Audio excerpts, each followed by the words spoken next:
మొదట కంటోన్మెంట్ ఇప్పుడు Jubilee hills మహానగరంలో కాంగ్రెస్ పార్టీకి పట్టు పెరుగుతోందా? మొదట కంటోన్మెంట్ ఇప్పుడు జూబ్లీ హిల్స్ మహానగరంలో కాంగ్రెస్ పార్టీకి పట్టు పెరుగుతోందా? ఇక్కడ అకౌంట్ లేనటువంటి కాంగ్రెస్ పార్టీకి 2 స్థానాలు వచ్చేసాయి. ఉప ఎన్నికలు ఒక వరంలాగా మారాయనుకోవచ్చు. అంటే పట్టు పెరగడము అనే దానికన్నా కూడా సీట్లు పెరుగుతున్నాయని చెప్పడం కరెక్ట్. ఓకే, పట్టు పెరగడం వేరు, సీట్లు పెరగడం. పట్టు పెరిగి సీట్లు పెరగచ్చు, పట్టు పెరగకపోయినా సీట్లు పెరగచ్చు. అవును, ఎందుకంటే అధికారంలో ఉన్న సమయము, రాజకీయ పరిస్థితులు ఇవన్నీ ఉంటాయి. మీకు 2014లో బీఆర్ఎస్ గెలిచినప్పుడు తెలంగాణ వ్యాప్తంగా బీఆర్ఎస్ పట్టు లేదు. తెలంగాణ ఉద్యమ ఐడెంటిటీ ఆ ఊపు గెలిపించేసింది. సో తర్వాత పట్టు పెంచుకోగలిగాడు రకరకాల మ్యాకినేషన్స్, మ్యానిపులేషన్స్ చేసి. సో అందువల్ల ఇప్పటికీ కాంగ్రెస్ ఒక ప్రత్యేక పరిస్థితుల్లో సికింద్రాబాద్ కంటోన్మెంట్ గెలిచింది. ఇంకో ప్రత్యేక ఎఫర్ట్తో మీకు జూబ్లీ హిల్స్ గెలిచారు. అవును. సో ఈ ప్రత్యేకం ఎప్పుడు ఉండదు కదా, నీకు ఆల్వేస్ విందు భోజనం ఉండదు. కొన్ని ప్రత్యేక స్పెషాలిటీ అవకాశం వచ్చింది. ఎవరైనా చీఫ్ గెస్ట్ వచ్చారు, ఇంటికి బంధువులు వచ్చారనుకోండి, స్వీట్ చేస్తారు, హాట్ చేస్తారు. రోజు స్వీట్ హాట్ ఉండదు కదా, ఉండదు. సో అందువల్ల స్పెషల్ ఈజ్ స్పెషల్, ఆర్డినరీ ఇది ఆర్డినరీ. సో స్పెషల్గా వచ్చిన ఆపర్చునిటీస్ ఈ 2.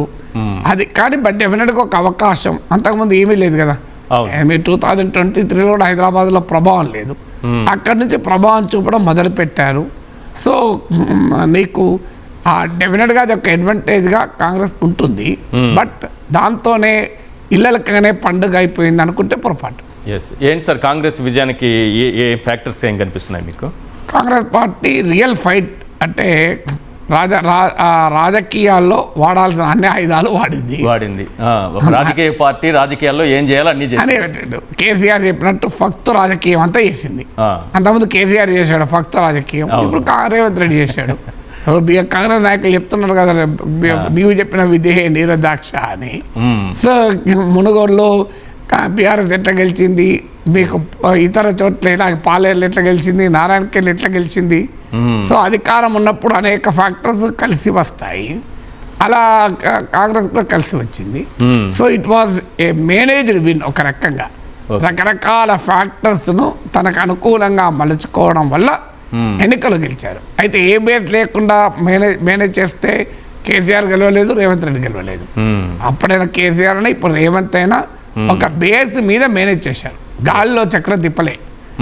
మీకు ఇప్పుడు కూడా జూబ్లీ హిల్స్లో ఏమీ లేకపోయినా కాంగ్రెస్ ఓడిపోయినా 40% ఓటింగ్ అయితే వచ్చేది గ్యారంటీగా.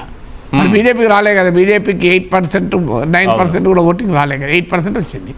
అందువల్ల మీకు కాంగ్రెస్ పార్టీ ఒకవేళ ఓడినా ఎన్నిక, అజ్యూమింగ్ దట్ ఏమీ చేయలేదు రేవంత్ రెడ్డి, కాంగ్రెస్ పార్టీ మేనేజ్ ఏం చేయలేదు అనుకోండి, అయినా ఐఎమ్ షూర్ 40% ఓటింగ్ వచ్చేది.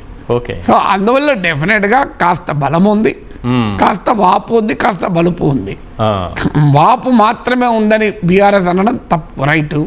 ఇది మొత్తం బలిపే అనుకుంటే కాంగ్రెస్ అనుకుంటే మునుగుతుంది. రైట్.